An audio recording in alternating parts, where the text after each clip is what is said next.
I haven't taken all the chances I had. I'm a coward. I don't even know where to start. Was trying to write down what I was thinking, but when I do, my mind goes blank. I'm hopelessly in love. Banco de dados, planilha, né?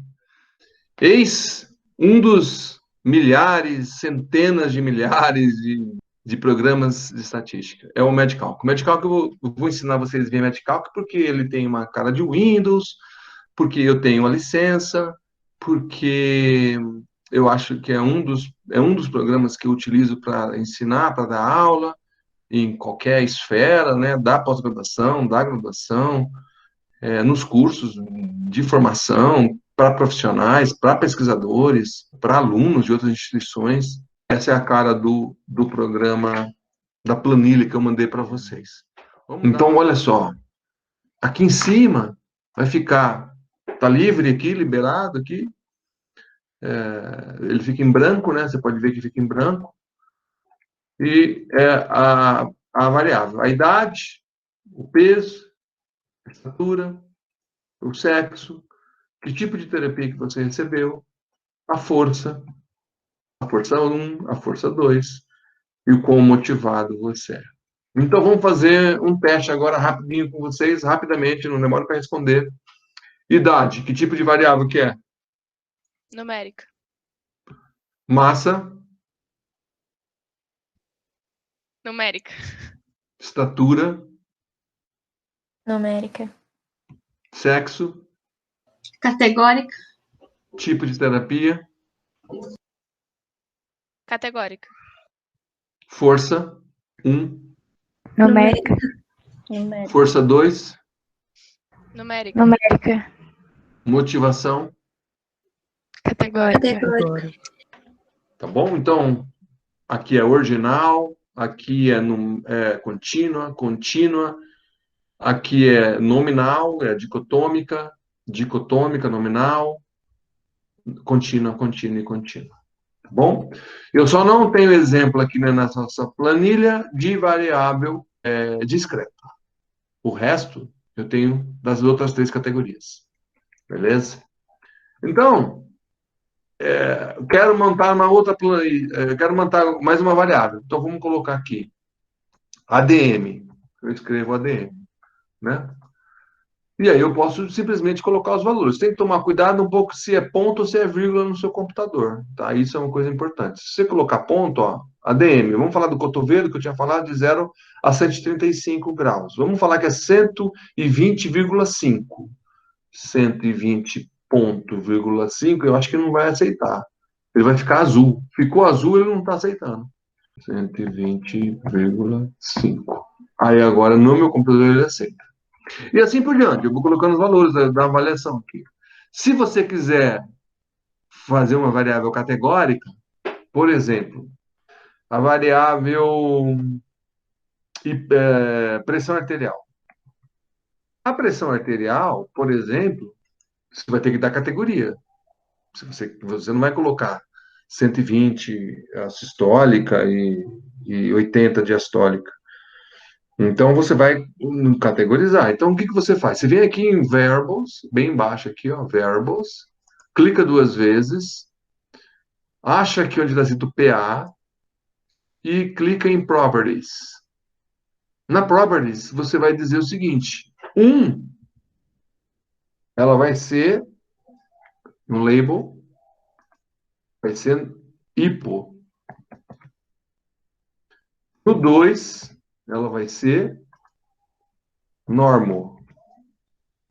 Na 3, ela pode ser uma terceira categoria e vai ser hiper. Ok. Fecha. Ela já vai entender na hora de interpretar isso aqui, que nós estamos falando de 3 categorias. E aí você vai colocar 1, 2, 3, Aí, de acordo com a tua avaliação, da tua pesquisa, você vai colocando aqui o que você acha que é conveniente, entendeu? O que você, de fato, avaliou. A mesma coisa para para amplitude de movimento. Aqui você pode mudar fonte, né? Pode mudar o formato. Aqui são as análises, aqui em cima é a parte importante, né? Esse tools é algo que você pode fazer interessante. Statistics é o que você vai mais usar para fazer suas análises, isso aí que são as análises estatísticas. As figuras, eu gosto bastante dessas figuras aqui, até mais que o SPSS que eu uso, e às vezes até mais que o Excel. Alguns outros testes. Então, statistics e testes. Aliás, eu nem sei por que esses testes não estão dentro de statistics, porque é a mesma coisa. Outra coisa é que ele calcula o tamanho da amostra, isso é uma coisa muito legal, essa é uma aula bem bacana, e é uma coisa diferenciada, tá bom? Então, mas a priori, a planilha é essa carinha de Windows que vocês conhecem. Para você começar uma nova planilha, você vem aqui simplesmente em File e New, ou Ctrl N. Aí você vai pedir para salvar aqui, vai salvar e ele vai abrir uma outra. Ah, quero voltar lá. Então você vem aqui nas últimas que você mexeu, né? Que é esse aqui. Então ele volta para a sua planilha. Tá? Então tem uma planilha com 60 pessoas participando e alguns dados, óbvio, que estão incompletos. No outro programa que eu uso bastante, que é o SPSS, que você já viu esse nome, SPSS, lá tem a opção de você dizer variável se ela é numérica ou se ela é categórica. E lá na categórica você consegue dizer lá se é nominal ou se é ordinal. Então, mas eu disse para vocês que isso pouco importa, porque o que importa de fato é o número. E a gente faz estatística com o número. Vamos para alguma análises descritivas. Imagina que você coletou seus dados, que você tem as suas variáveis, você preencheu sua planilha, e a primeira coisa que você começa a fazer é a análise descritiva. Quando você tiver uma variável categórica, você vai medir as frequências. Quando você tiver variável numérica, você vai usar as medidas de tendência central. Para a variável categórica, a gente tem duas possibilidades para fazer análise descritiva, que é a utilização de frequências, que ela pode ser absoluta, ou seja, é o N total, ou ela pode ser a relativa, que é o percentual. Ah, professor, o que mais que a gente pode fazer com a variável categórica na parte descritiva? O que mais você pode fazer é isso. Descritivamente, você vai falar sobre a frequência absoluta e a frequência relativa. Isso significa o N e o percentual. Quantas pessoas existem na sala de aula? 60. Um N. Qual é o N de meninos? São 12. Qual é o N de meninas? 48. 12 representam 30%, sei lá. E 48 meninas representam 70%, 80% da sala, 75% da sala. Entendeu? Então, o absoluto é o N e o relativo é o percentual. Sempre nas apresentações precisam vir os dados, tanto absolutos quanto relativos. Eles são inseparáveis, o N e o percentual, independente do conjunto de dados que você tem. Vamos dar um exemplo aqui para vocês nesse artigo que eu ajudei a professora da enfermagem. Olha só. Aqui tem as variáveis, que trabalhou com pacientes queimados, na enfermaria de queimados da HU. Então, está escrito lá, se a pessoa ficou menos de 15 dias, se ficou entre 16 e 30 dias, se ficou entre 31 e 60 dias, ou se ficou mais que 60 dias. Então, tem um N das pessoas, do total de 107, se você somar isso aqui, tem que dar 107. Então, eu já sei que tem que dar 107. O N é minúsculo, e o percentual é dessa forma.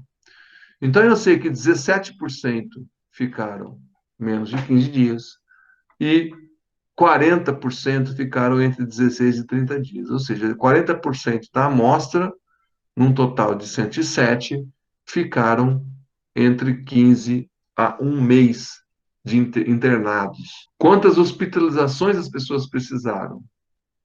Quantos responderam uma? 71%. Quantos responderam mais que uma? 29%. Qual que é a classificação da profundidade da queimadura? Segundo grau, 71%. Terceiro grau, 29%. E assim por diante. Compreenderam? Lembra que eu estou agora fazendo uma análise descritiva da variável categórica. Daqui a pouco eu vou fazer a análise descritiva da variável numérica. E eu não tenho muito o que falar sobre variável categórica para análise descritiva. E o que eu tenho que falar, e é muito, muito, muito mais utilizada, e muito mal utilizada também, por ser mais utilizada, ela é mal utilizada. São as medidas de tendência central. Que toda variável numérica, independente se é discreta ou se ela é contínua, ela vem acompanhada de medidas de tendência central ou medidas de dispersão, chamada de variabilidade. É uma regra. Vai ter média ou desvio padrão, ou vai ter mediana e quartis. Vocês já ouviram falar sobre isso, né, alguma vez na vida de vocês. Média ou mediana e desvio padrão ou quartis. Bom, mas para entender isso, eu preciso saber a definição disso aí. Média, imagina, todo momento agora, a partir de agora, você tem que andar com essa curva na cabeça. Essa curva aqui da altura. Chamada de curva de Gauss. A todo momento você vai ter que ter essa concepção da curva, que é uma curva em formato de sino, talvez. Talvez é que está mal desenhada aqui, mas ela tem um formato de sino. Então, falou em média, falou em desvio padrão, falou em intervalo de confiança, falou em mediano, você tem que olhar para a curva. Lembra da curva. Agora você vai ter que casar com a curva, agora você vai ter que impregnar no seu cérebro. E você não vai conseguir mais soltar essa curva. Porque na hora que você vê alguém falando em média, você vai ver, opa, curva. Se é curva, você tem que pensar assim, como é que foi? Por que ele usou média? Infelizmente. Quando você falar de variável categórica, você não vai ter que fazer essa pergunta. Você está livre dessa pergunta. Agora, falou em média, a coisa complicou para o lado de quem está falando. A pessoa tem que dominar. Por quê? Bom, quando você pensa em média, você está falando assim, olha, os seus dados têm uma distribuição simétrica. Mas quem que é simétrica? A curva. A curva tem que ser simétrica. É essa curva linda que está aqui embaixo. Aqui. Então, óbvio que as pessoas preferem média porque ela tem um poder matemático e é a mais preferida e utilizada no planeta. Mesmo ela sendo mal utilizada, porque as pessoas não sabem dessa regra. Falou em média, tem que pensar em curva de Gauss. Curva de Gauss. Ou curva normal. Ou curva simétrica. No entanto, valores extremos e distribuições anormais ou assimétricas, vamos dizer assim, não anormais, mas assimétricas, você acaba tendo uma informação distorcida. Tá, isso é uma primeira coisa que eu tenho que introduzir para vocês. Vamos supor aqui, ó. Eu tenho a idade dessas crianças. 5 mais 6, mais 9, mais 2. Então, o que é média? É eu somar o todo, né, todos os valores das variáveis, e dividir pelo N que você somou. Eu tenho 4 crianças. Então, eu somei. Então, a média de idade está dando 5 anos e meio. Né? Como se tivesse meia idade, né? Mas a matemática é engraçada por causa disso, né? Que te permite você fazer algumas perguntas que às vezes não tem resposta. 5 anos e meio. Muito bem. Então, a curva, você está vendo uma curva de dados que não é da idade, é da altura, ou da estatura. Então, na curva de Gauss, ou na curva, você está dizendo o seguinte, olha, a média está no centro, e o que falta para encostar na curva da direita e na esquerda é o desvio padrão. Então, desvio padrão é as oscilações entre os valores da série que apresenta em relação à média. E ele é um marcador de variabilidade. E ele também é afetado por valores extremos. Por exemplo, eu estou avaliando criança. E eu estou dizendo aqui, ó, 5, 6, 9, 2. Se colocar uma de 16 e falar que a média dos 5 é 8,5, você provavelmente está errando. Você está fazendo uma besteira. Porque, primeiro que 16 anos, 15 anos não é uma criança mais. A classificação dela é outra. E segundo que é um valor extremo. Todo valor extremo, ele altera essa curva. Provavelmente essa curva esteja inclinada para a direita ou inclinada para a esquerda, por causa de um dado aqui, que é o cara que eu encaixei de 15 anos. E não era para ter encaixado. Agora, imagina isso em pesquisa de ponta. Imaginem isso em pesquisa que vocês estão fazendo com 50 pessoas no ambulatório. Quanto de variabilidade que acontece. Variabilidade, então, é expressa pelo desvio padrão, que, na verdade, essa fórmula aqui dentro, esse somatório ao quadrado, menos esse somatório ao quadrado dividido pelo n, dividido pelo n menos 1, é a fórmula da variância. E aí, como a variância não tem unidade de medida, o que eles fizeram? Eles encaixaram aqui uma raiz quadrada, e tirando a raiz quadrada da variância, que é um termo que vocês vão ver aparecer muito, você vai ver que, tirando a raiz dessa fórmula da variância, você tem um valor aproximado e mais próximo, não aproximado, mas mais próximo da sua medida. No caso, idade. No caso, altura. Então, a média fica no centro, fica aqui, e a desvio padrão é a variabilidade que aconteceu. Então, muito bem. Se a média está no centro, significa que ela é zero. Não é que ela é zero, mas ela pode ser interpretada como zero. Isso é chamado de z-score, zero. E se o desvio padrão está nessa curvatura, nesse achatamento bonitinho aqui do sino, ele é considerado como 1. Então, uma curva normal é considerado como média zero e desvio padrão 1. Quando o valor aqui é normalizado por 0 e normalizado por 1. É chamado de z-score. Z-score você já deve ter ouvido falar o que é um z-score, mas qualquer local você encontra essa curva normal dizendo que a média é 0 e o desvio padrão é 1. Por exemplo, aqui, eu posso dizer para vocês, usando aquela fórmula lá, que o desvio padrão desses 4 valores é 1,03. A média é de 5,5 e a variabilidade é 1,03. Se eu colocar aqui, a curva fica perfeita. Fica nesse alinhamento, imaginando que a média seja 0 e que o desvio padrão seja 1. Por isso que essa curva está bonita. A partir do momento que o desvio padrão aumenta, vamos falar assim, bem simplificado. Quando o desvio padrão aumenta, imagine que tenha sido 4 desvio padrão aqui. Você acha que isso aqui vem para onde? Não vem para cá? Não vem para cá? A curva, ela se distorce toda. E ela se distorcendo, você não pode mais falar sobre média e nem desvio padrão. Você tem que ter um plano B. Qual é o plano B? É a mediana. Olha a curva distorcida aqui. Tá? Mas eu já vou voltar aqui para falar para vocês. Aqui é um exemplo para vocês aqui. Isso aqui é um dos artigos do aluno meu de mestrado sobre a avaliação cinética de joelho, jogadores de futebol. E, então, a variável está aqui, ó. Vocês estão batendo o olho na variável, vocês estão vendo já. Vocês não sabem o que significa. Opa! Tem unidade de medida? Tem. Então, é variável numérica contínua. Newtons, metros, joules, watts, graus, de 2 grupos, do grupo profissional e do grupo abaixo de 17, até 17 anos.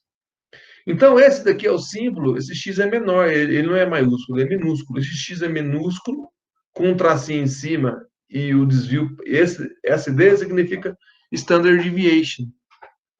Então, esse valor aqui, ele está entre parênteses. Então, vamos lá.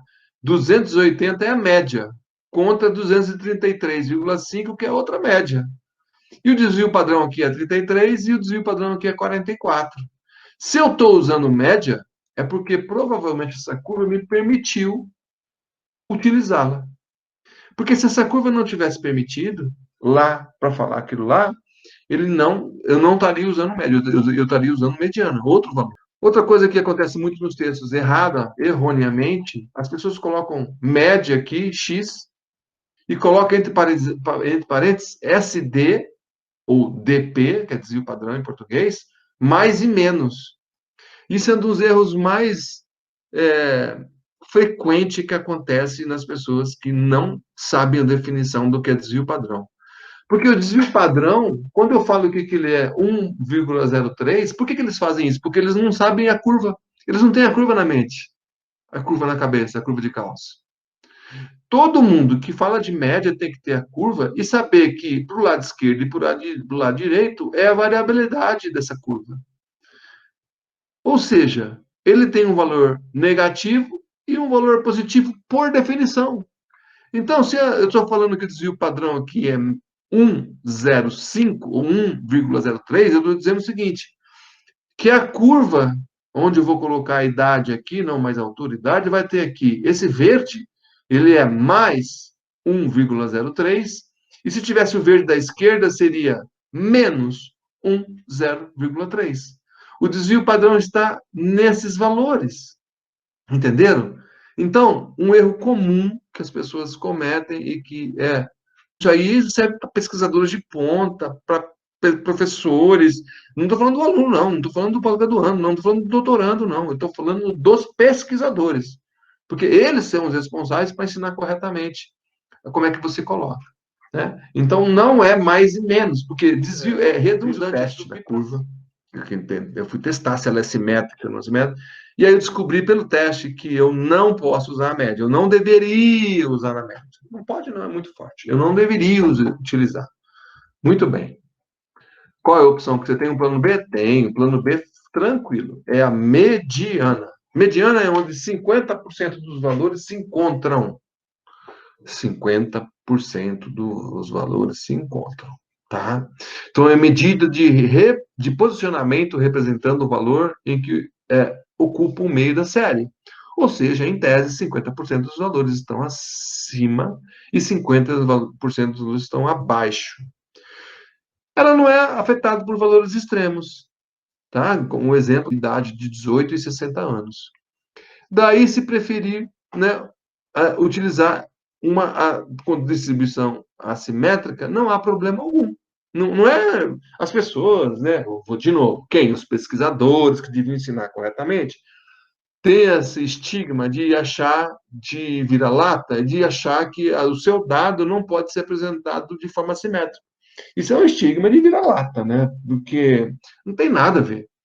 O seu dado é de um comportamento humano. Você acha que os humanos, os seres humanos que vão até o ambulatório, naquele momento da medida, estão no melhor momento? As pessoas não são diferentes? Você acha que todo mundo é robô, é igual?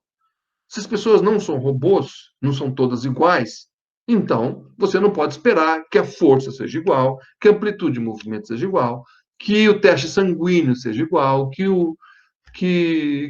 a dor seja igual. Imagina a dor? Olha vocês. Olha o limiar de dor que vocês têm, cada um de um jeito. Se você chegar para ser avaliada com uma doença específica, a dor de vocês vai ser diferente. Aí você quer tratar como média? Você acha que a dor das 18 pessoas da sala são iguais? Pouco de falta de noção, né? Falta de pensar. Sabe o que é isso? É falta de lembrar da curva. E de lembrar primeiro, lembrar do comportamento da variável, e entender que nós estamos trabalhando com seres humanos. E segundo, esquecer da definição da curva de Gauss. As pessoas da educação física, eu uso esse exemplo na educação física, eu dou aula lá no mestrado e doutorado, eles medem bastante as pregas, né, dos músculos, bicipital, tríceps, quadríceps. Óbvio que a quantidade de gordura e quantidade de tecido ela é diferente entre as pessoas. Talvez nos atletas de natação olímpicos, a prega tricipital e a bicipital e a quadríceps de gordura sejam iguais. Porque eles têm que ser todos iguais, eles têm que ser robôs. Porque se eles não forem muito parecidos, entre aspas, né, parecidos no sentido da composição, eles têm vantagem e desvantagem naquele momento. Mas olha só, grupos dos 10 melhores tempos do nado de 50 metros de crawl. Olha só, específico do específico do específico. A maioria das pessoas tem os melhores tempos? Não, os melhores específicos vão nadar no rio, vão nadar no clube e fazem uma brincadeirinha lá de 50 metros, 100 metros. Não estão nem aí, entendeu? Essa é a maioria, essa é a opção raiz. O grupo Nutella, né, eles são os 10 melhores nadadores. É óbvio que talvez a prega do não modifique entre eles, eles estejam bem baixo. A curva deles pode ser muito normal. Agora, do resto das pessoas que nadam, por exemplo, não. E aí a curva fica assimétrica. Isso quer dizer que 50% dos valores estão aqui, no meio, tá bom? Pode ver que 25% dos valores, por isso que eu falei em quartis é 25,75. Então, ou seja, 25% está à esquerda e 75% menores valores estão à direita. Então, quando eu apresentar a mediana, eu tenho que apresentar o quartil 25 e o quartil 75. E eu já sei que minha curva está assimétrica. E aí, a distribuição de frequência com assimetria positiva, nesse caso, aí um pouco me importa. Então, os valores são colocados assim, né? O programa estatístico coloca assim, e aí eles vão colocando postos. 1, 2, 3, né? 9 postos. Eles vão classificando. Aí o posto mediano, e eles vão dizer, ó, 50% dos valores se encontram em 19. 75% estão nesses valores aqui e 25% estão entre esses valores aqui. Então, você vai apresentar dessa maneira aqui, ó. Isso aqui é um texto, um aluno de doutorado. A variável copy é do equilíbrio na plataforma de força. Então, olhos abertos. Desculpa, daqui é o grupo de osteoartrite e o grupo controle. Então, o que a gente apresentou? Em mediana, 25% e 75%. Esse porcento aqui nem precisava estar aqui, é só deixar 25 traço 75%. E outra, se é mediana, isso aqui é por cento. Então, nem precisava ter, de fato, o percentual, porque já é claro que é o percentual. Então, aqui são as variáveis dos dois grupos. Então, eu tenho aqui área total, velocidade, área em centímetros quadrados. Então, 4,22 foi onde 50% dos valores se encontravam. Do grupo aqui era de 4,22 e do pessoal controle 1,83. Ou seja, esse pessoal controle tem um melhor equilíbrio do que esse pessoal da osteoartrite. Sacou? Então, quem tem osteoartrite de joelho. Então, o quartil é 2,39 a 12,65. Então, o quartil aqui é entre 2, provavelmente, e 25. Você pode ver que é uma variação maior. Mas aqui, os valores opostos, eles não vão se importar aqui. So deep.